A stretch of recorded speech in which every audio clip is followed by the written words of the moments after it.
You feel it just when things are getting good. A conversation that goes a little too deep. A moment of eye contact that lasts a little too long. A flash of genuine admiration in someone's gaze. And suddenly, an invisible alarm bell begins to ring. A cold, quiet panic. A primal urge to pull back, to create distance, to run.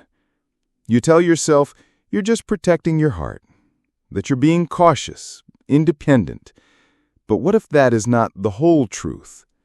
What if you are not running away from them, but from the person they see when they look at you?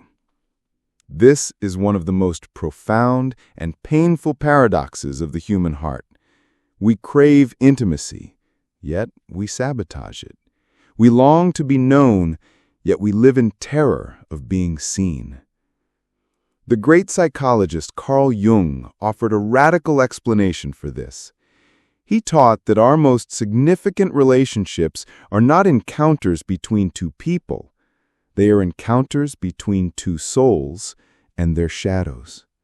And that the other person, in their intimacy, becomes a mirror, an authentic mirror. And what it reflects back to us is not just our light, but all the disowned, unhealed, and exiled parts of ourselves we have tried so desperately to hide. Your fear of connection is not about them. It is about the reflection.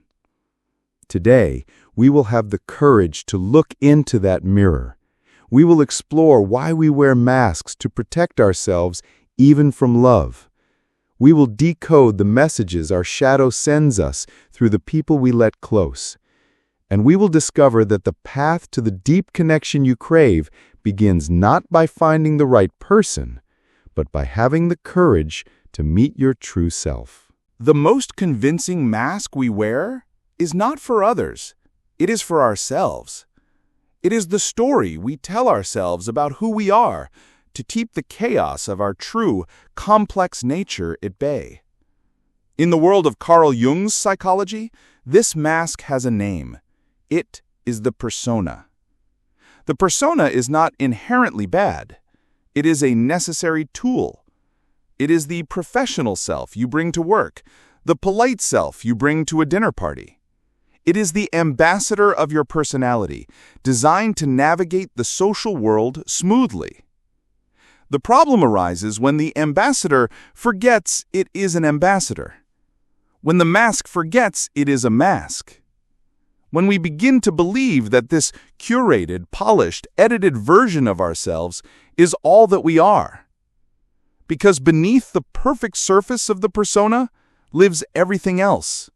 The doubt, the insecurity, the neediness, the anger, the unhealed child. This is our shadow. And the deepest, most primal fear of the human heart is that someone will get close enough to see the cracks in the mask and be repulsed by what they find underneath. Let's be with James. He is a 38-year-old architect. On the surface, his life is a masterpiece of design.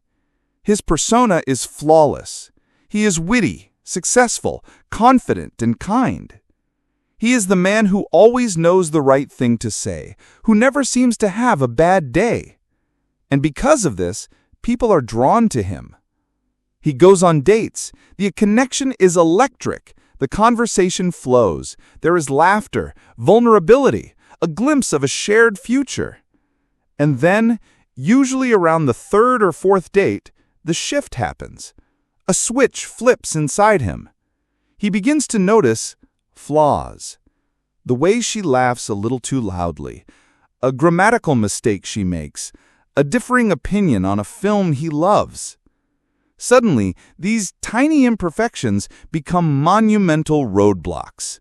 The connection that felt so real just days before now feels like a liability. He creates distance. He becomes critical. He ends it. And he tells himself a convincing story. It's not sabotage, it's discernment. I just have high standards. I haven't found the right person yet. But that is the lie the mask tells him, to protect itself. The truth is far more painful. The The truth is, James is not running from her imperfections. He is running from the terror that she will finally see his. This is the brilliant and often tragic architecture of the psyche as Jung described it. The persona of the perfect architect is built upon a foundation of sand. It is a defense against his deepest shadow belief: I am a secret fraud. I am not as smart or as confident or as good as everyone thinks I am, and if someone gets too close, they will discover the truth and they will leave. So his unconscious mind, in a desperate act of self-preservation, creates a strategy. Find a reason to leave them before they have a chance to find a reason to leave you. The critical eye he turns on others is a deflection. It is a desperate attempt to keep the spotlight off of himself. He is not avoiding a bad connection. He is avoiding the possibility of a real one. Because a real connection is the greatest threat to the persona. A real connection requires that the masks come down. And for someone who is identified with their mask for their entire life, that feels like annihilation. This is the hidden fear that keeps us in a state of self-imposed exile. We build beautiful, fortified castles of competence and agreeableness, and then wonder why we feel so lonely inside them. We polish our armor until it gleams, and then wonder why we cannot feel the warmth of another's touch. The shadow work required here is profoundly subtle. It begins with the courage to question our own stories. To ask, when you feel yourself pulling away, when you feel the urge to find a flaw, is this really about them, or is this about my fear of being seen? Is this my wisdom speaking, or is this my wound? That simple, honest question is the first crack in the mask. It is the beginning of acknowledging that your avoidance is not a sign of strength or high standards. It is the echo of an old, deep pain. A pain that is longing not for perfection, but for connection. A pain that can only be healed when we finally have the courage to let someone see the beautifully imperfect truth of who we are. Every person who enters your life is a messenger. They are not sent to teach you about them. They are sent to teach you about you. This is the radical and transformative heart of Carl Jung's concept of the authentic mirror. He understood that the unconscious mind cannot speak to us directly, so it speaks to us indirectly, through the people who trigger us the most. The people we love, the people we judge, the people we admire, the people we resent. They are not random encounters. They are mirrors, reflecting back the hidden landscapes of our own inner world. And the mechanism by which this mirror works is one of the most important concepts in all of psychology. It is called projection. Projection is the unconscious act of taking a part of yourself that you cannot or will not own and seeing it as if it exists in someone else. It is a psychological defense mechanism. It is easier to judge a flaw in another person than to face that same flaw in ourselves. It is safer to admire a strength in another person than to claim that same terrifying potential within ourselves. And our intimate relationships are the most powerful projection screens of all, because it is in the vulnerability of connection that our deepest, most exiled parts, our shadow, are most likely to be activated. Let's talk about negative projection first. This is the one we are most familiar with. Let's imagine Sarah, a 40-year-old manager who prides herself on her incredible work ethic. She is in a new relationship with a man who is more relaxed, more spontaneous, and she finds herself becoming increasingly irritated by what she calls his laziness. She resents that he can relax on a Saturday while she feels compelled to answer work emails. She judges his lack of ambition. In the authentic mirror, the question is not, is he lazy? The question is, what part of Sarah is being reflected back to her? Her shadow self is the exhausted, burnt-out part of her that desperately craves rest, but she has judged that need as a weakness. She has exiled her own need for leisure into her shadow. So when she sees it in her partner, she cannot recognize it with compassion. She can only recognize it with judgment. He is not the problem. He is the mirror. He is reflecting back her own disowned longing for a life with less striving and more being. But projection is not always negative. There is also positive projection, or what is sometimes called the golden shadow. This is when we project our own unclaimed strengths, our hidden magnificence, onto others. Let's go back to James, our architect. He is drawn to women who are incredibly creative, free-spirited artists. He puts them on a pedestal. He sees them as magical, possessing a creative genius that he, a logical architect, could never have. He idealizes them, and in doing so, he creates an impossible standard that they can never live up to. Eventually, he becomes disappointed when the real, flawed human being emerges from behind his projection. But the mirror is telling him a profound story. The question is not, is she a creative genius? The question is, where is your own exiled creative genius, James? Perhaps as a child, his artistic impulses were dismissed as impractical. So he exiled that creative, spontaneous part of himself into his shadow, and now he can only see it and admire it in others. He is falling in love not with them, but with his own lost potential, reflected back at him. This is a crucial part of shadow work. To realize that the qualities that trigger us most intensely in others are often signposts pointing the way home to the most forgotten parts of ourselves. So how do we begin to use this mirror consciously, not as a weapon for judgment, but as a tool for self-discovery? We begin with a practice of radical self-inquiry. Let's call it the mirror journal. This is not about analyzing the other person. This is an archaeological dig into your own psyche. The next time you feel a strong emotional charge toward someone, intense annoyance, obsessive admiration, irrational anger, profound resentment, take out a journal and create a safe space to ask 3 questions.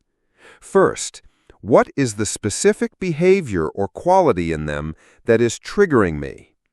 Be precise. Not, he's a jerk, but he spoke with absolute certainty, as if his opinion was fact. Second, what is the story I'm telling myself about this behavior? What does it mean to me?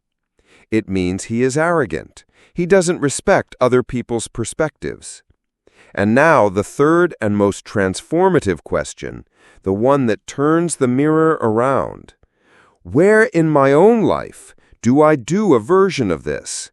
Or where in my own life am I secretly longing for the freedom to do this? Perhaps the man's certainty triggers your own shadow of self-doubt. Or perhaps it reflects back your own exiled voice of authority, the part of you that wishes you could speak your truth with that same unshakable conviction. This is not about condoning bad behavior in others. It is about using your reaction as a diagnostic tool. It is a shift from blame to curiosity. Every trigger becomes a clue. Every relationship becomes a classroom.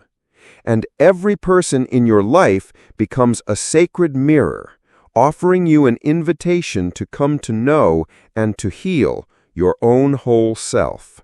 The mirror does not judge, it only reflects.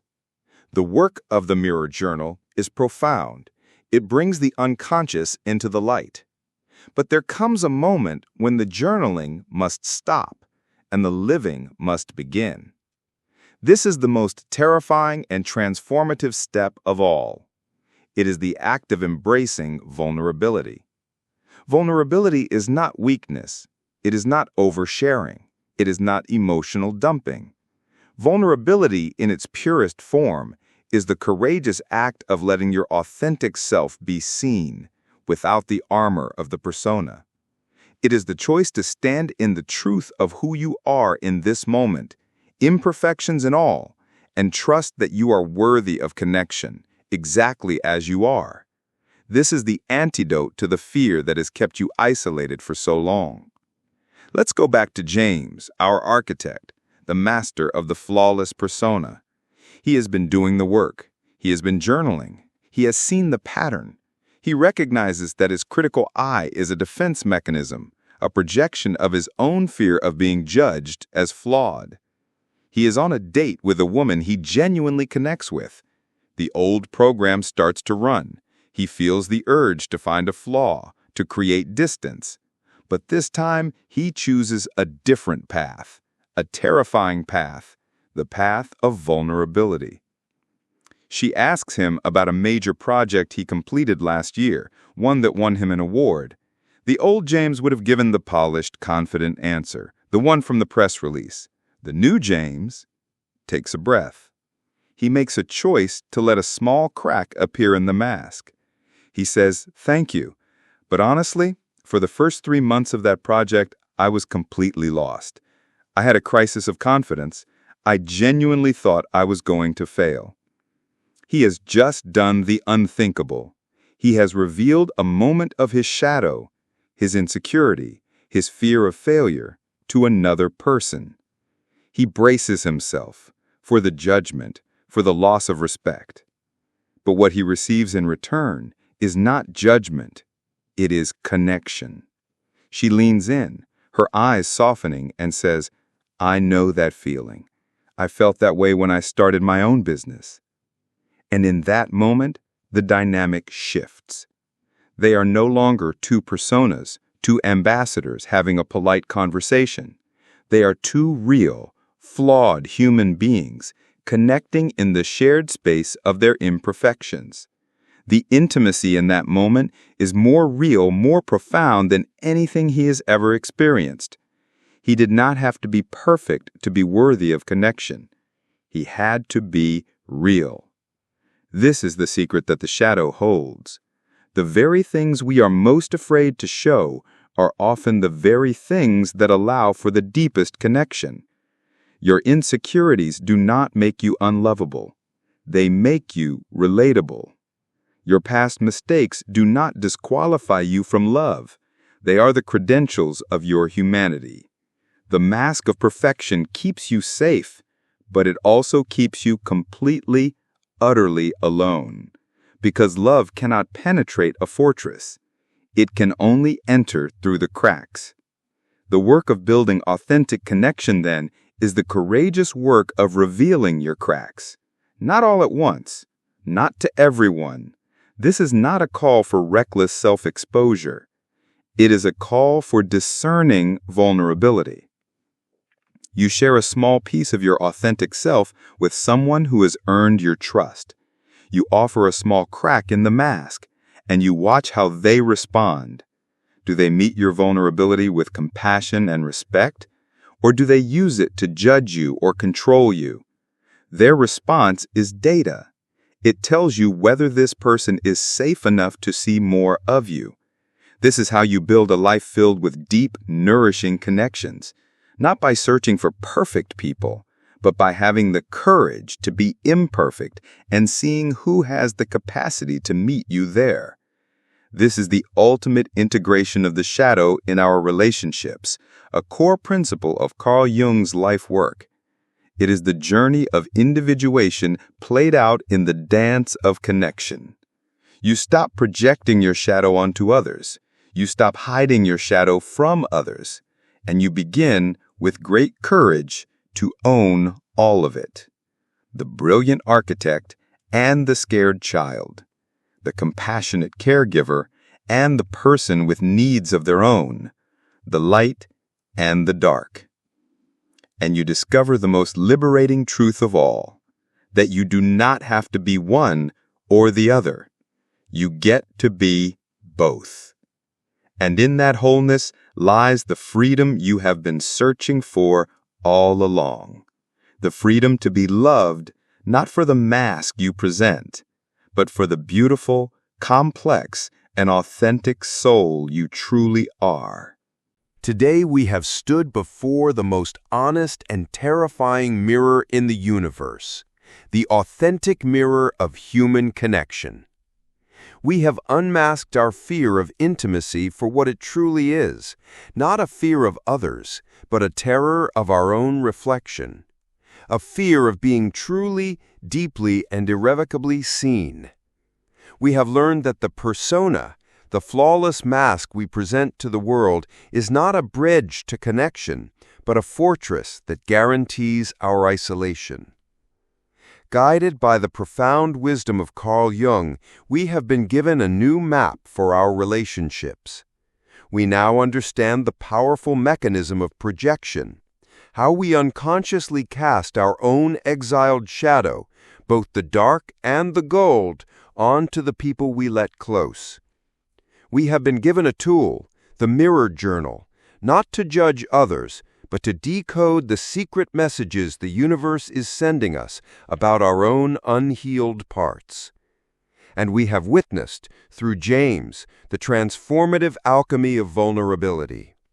The profound truth that our cracks are not what push people away, they are the very openings through which real love can finally enter. The path to deep soulful connection is the very definition of shadow work. It is the courageous journey of owning every part of yourself and trusting that your whole imperfect self is worthy of love. You do not need to be flawless to be loved. You only need to be real. And the beautiful paradox is this: the more you stop running from your own shadow, the less you will have to run from intimacy. The more compassion you have for your own imperfections, the more you will attract people who can hold those imperfections with grace. The relationship you have with others will only ever be as deep and as honest as the relationship you have with yourself. As you begin to practice this new way of being, as you have the courage to reveal a small crack in your own mask, you may notice something. It takes an incredible amount of energy to be this authentic. To constantly navigate the space between your persona and your true self, to hold the tension of vulnerability, can be exhausting. This brings us to a critical question on our path. What is the source of this deep, soul-level fatigue that so often accompanies our inner work? And how can we release it, not just from our minds, but from the very cells of our bodies? That is the profound somatic journey we will embark upon in our next conversation, as we travel from the exhaustion of the fawn response to the reclamation of our fierce embodied power. For this week, your invitation is to become a compassionate observer of your own reflection. The next time you feel a strong emotional charge towards someone, I invite you to pause. Instead of reacting, simply ask the question, what is this mirror trying to show me about myself?